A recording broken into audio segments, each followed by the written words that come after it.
Good morning! Tingnan mo yung bird namin, guys. Tulog pa sila.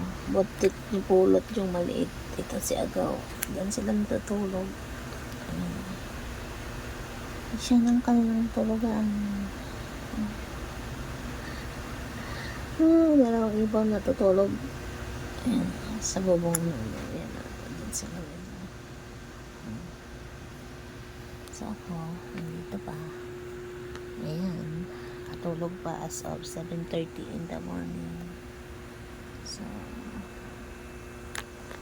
it's sunny day again. Ayan, good morning, Monday. It's sunny day. Sunny day. Ayan, good morning. Nakahiga pa tayo. Alas 3 na tayo nakatulog.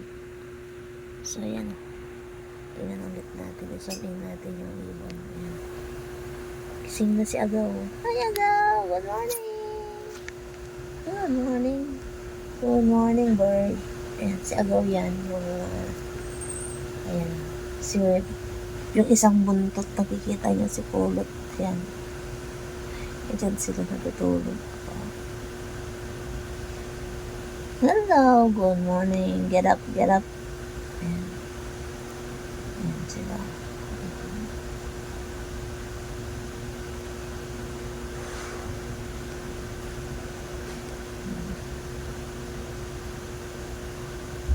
Madilim pa kasi dito sa loob room. Ayan.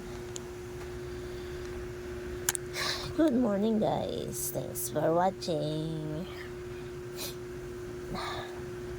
Gising lang. Parang groggy. Hindi nakatulog. 3 AM na ako nakatulog. Naka-switch yung nakabangon ako kanina. Pinatay ko yung isang electric fan. Ito lang yung sa kabila.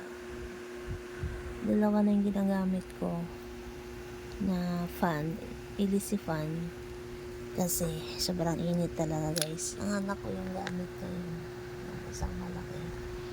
Sa akin dalawa, kaysa mag air cooler ako. Mahal pa yata ang air cooler.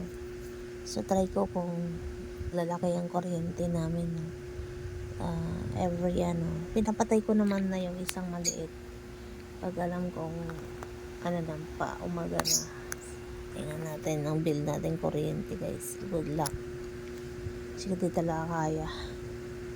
Gusto ko sana doon matulog sa labas, kaya lang malamok doon, tsaka yung may daga. Mas masarap sana doon malamig. Ayan, tingnan natin ulit ang birds. Mamaya gigising na yan si Pulot. So ako naman nag-upload na. So thanks for watching, guys. Good morning, Monday.